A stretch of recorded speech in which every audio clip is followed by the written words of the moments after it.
Bismillah, ngejawab pertanyaan tentang kenapa orang habis pacaran jatuhnya pacaran lagi, atau kalau nggak pacaran ya hubungan dengan status nyaman perasaan, tapi juga nggak ada kejelasan. Cuman nyaman-nyamannya juga perhatian-perhatiannya hampir mirip juga sama pacaran-pacaran ala-ala begitu. Bahkan ini bisa dikata jauh lebih bahaya lagi ketimbang pacaran karena tidak ada komitmen di sana.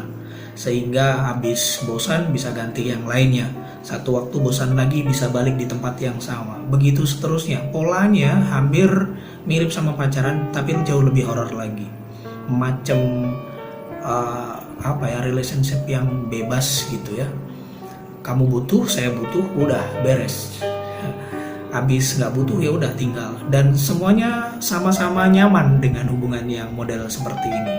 Kalau pacaran kan masih ada ikatan-ikatannya macam-macam, ada cemburu-cemburunya, nggak boleh ini itu selama ada komitmenan sama seseorang. Jadi ini pola yang jauh lebih horor daripada pacaran sih. Baik, kenapa kok jatuhnya pacaran lagi? Biasanya orang yang habis pacaran itu mendapatkan paparan kasih sayang dari pasangannya. Entah itu bentuk perhatian yang udah nanyain udah makan belum, udah tidur belum, dan lain sebagainya. Yang bisa dikata kalau kita normal nggak dapat pertanyaan itu ya kita tetap tidur, tetap makan. Cuman perhatian itu loh yang kedudukannya masuk di kebutuhan pokok dalam manusia. Kebutuhan untuk diakui, untuk mendapatkan perhatian, untuk mendapatkan kasih sayang. Dalam hubungan keluarga pun juga demikian ya, pasangan suami istri, anak bapak, anak sama ibunya, antar keluarga dan lain seterusnya. Itu semuanya punya keinginan untuk diakui, mendapatkan kasih sayang, dan itu penting banget gitu. Bagi seseorang yang tidak mendapatkan kasih sayang itu, biasanya memang mencari perhatian-perhatian atau kasih sayang dalam konteks atau ikatan yang mungkin jauh lebih bebas lagi. Mungkin dari pacarnya, dari temannya, dan lain sebagainya. Cuman karena kita manusia juga dikarenai dengan nafsu, di umur dan di tahapan emosional seperti ini, ada gejolak cinta, nafsu, dan segala macamnya, yang mana di sana masih kuat-kuatnya dan belum tentu juga satu sama yang lain kematangannya sama, sehingga dicurahkannya ya dengan cara-cara seperti itu. Toh kalaupun misalnya harus diikat dalam sebuah ikatan pernikahan, itu terlalu berat tanggung jawabnya. Terlebih lagi secara emosional kita bisa dikata tadi belum matang. Dengan tanggung jawab menikah bisa berantakan nih apabila kesemuanya tidak dipersiapkan dengan baik. Maka banyakkan orang tua atau biasa di masyarakat melegalkan yang namanya pacaran karena tujuannya untuk saling mengenal. Nantinya jika ada kecocokan bisa dilanjut ke jenjang yang lebih serius lagi, yaitu pernikahan. Usut punya usut, ternyata blunder juga teori seperti ini yang ada di masyarakat. Banyak di antara mereka yang akhirnya keteteran, kewalahan karena ujung-ujungnya perhatian dan kasih sayang itu dibentukkan dalam kegiatan-kegiatan yang lain gitu.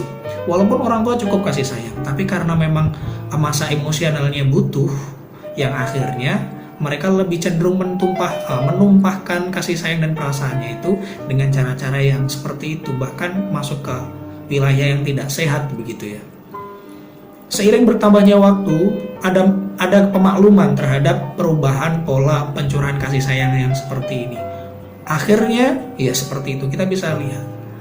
Makanya karena ini sudah lazim, sudah dikata kayak kebutuhan pokok, macam kita makan nasi, terus kemudian kita pengen sarapan atau makan tanpa nasi, rasanya juga ada yang ngeganjel, ada yang kurang.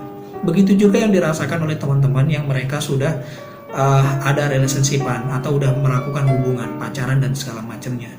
Adik kakaan, apalah itulah.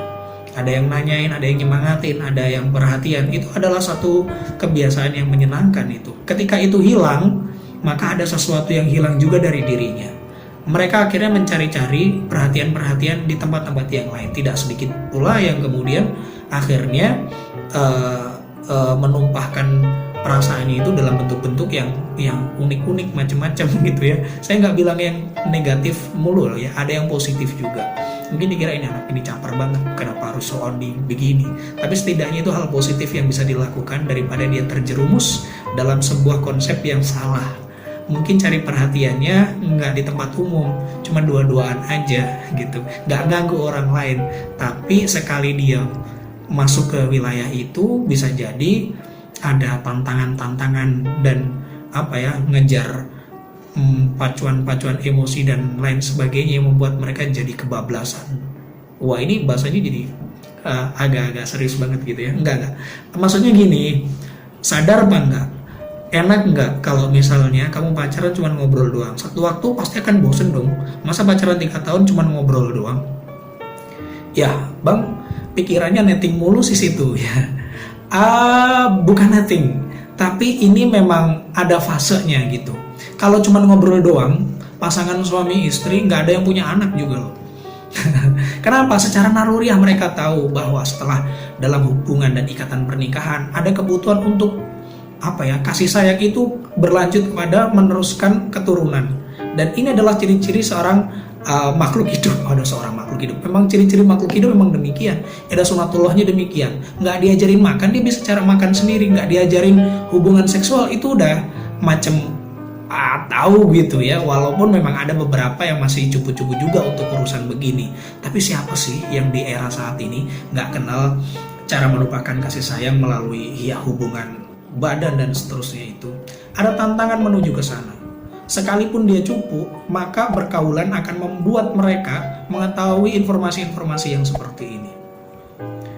Kejauhan kita ngomong. Lalu bagaimana dengan pola yang pacaran terus pacaran lagi? Sama dengan itu, karena dia ada kebutuhan yang biasa dipuaskan atau didapatkan dengan cara pacaran dan semacamnya itu. Ketika nggak ada lagi, maka dia akan mencari-cari sesuatu yang sifatnya sama dengan yang dia dapatkan dahulu ketika dia masih pacaran atau berhubungan atau punya relationship.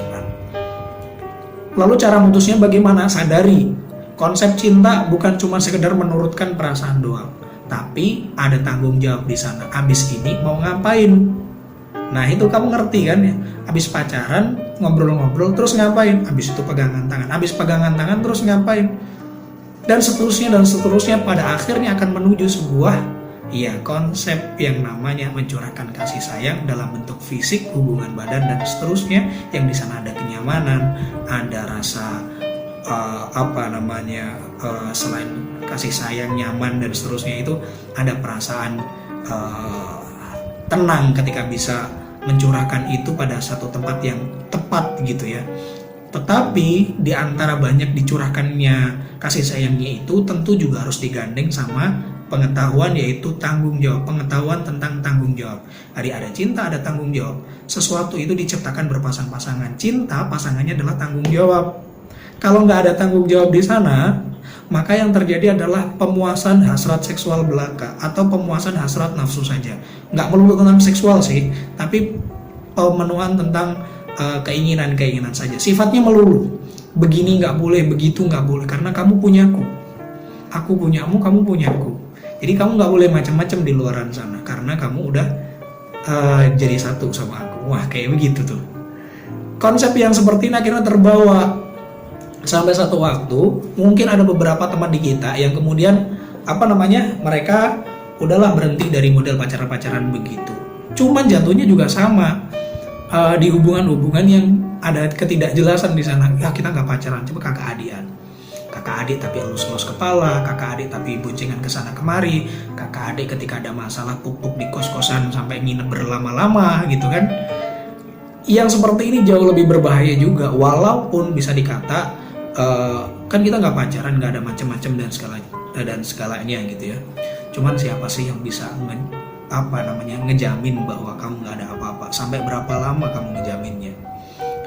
Al-Quran udah jelas ngelarang kita untuk la taqrabuz zina, jangan mendekati zina. Dan di sana memang ada. Kenapa kok kemudian ada kalimat ini? Karena memang di sana sudah disiapin ada ancaman-ancamannya, dan memang godaan zina itu adalah salah satu godaan yang luar biasa bagi kita para pemuda terutama. Bagi mereka yang sudah berumah tangga, iya masih ada juga sih, tapi levelnya udah berbeda, nggak sama kayak kita yang masih muda. Gimana cara untuk lepas dari itu? Punya kebiasaan yang baik ya, kebiasaan yang membuat kita jadi mawas diri, jadi nggak sembrono untuk kemudian mencurahkan dan menumpahkan perasaannya. Dan yang terakhir, kita jadi ngerti bahwa penyesalan yang kemudian ditimbulkan dari sok berani-beraninya kita untuk nantang diri kita terkait dengan nahan nafsu dan kesabaran, ini resikonya luar biasa. Nyeselnya lama. Kalau udah keingat dosa-dosa, atau kalau udah terlanjur berbuat salah, biasanya move on-nya lama. Kenapa move on-nya lama? Karena luka yang diciptakan terlalu sempurna.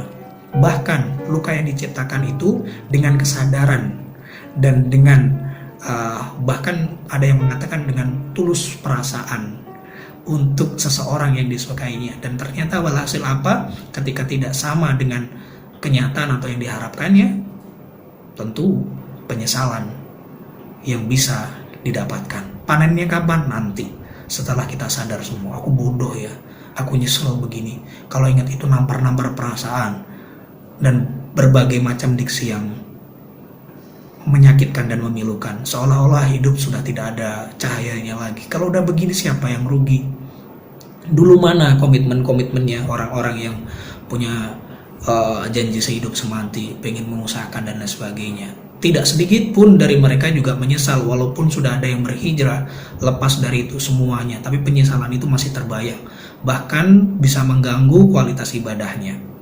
Walau begitu, jangan berputus asa dari rahmat Allah. Bagi mereka yang sudah terlanjur mencicipi pengalaman-pengalaman seperti ini, Allah maha luas ampunannya, dan yang paling penting adalah kita tidak boleh berprasangka buruk terhadap Allah. Boleh jadi apa yang tidak kita suka saat ini adalah apa yang terbaik untuk kita, dan begitu juga apa yang kita suka saat ini belum tentu itu adalah baik menurut Allah. Siapa tahu nanti Allah akan tunjukkan hal-hal di depannya nanti. Karena Allah maha mengetahui apa yang terjadi saat ini, apa yang terjadi di dalam diri kita, dan apa yang akan terjadi pada diri kita nanti di masa depan. Sedangkan kita tidak benar-benar tahu dengan apa yang kita inginkan, apalagi tentang yang akan terjadi di masa depan. Allahu a'lam bishawab.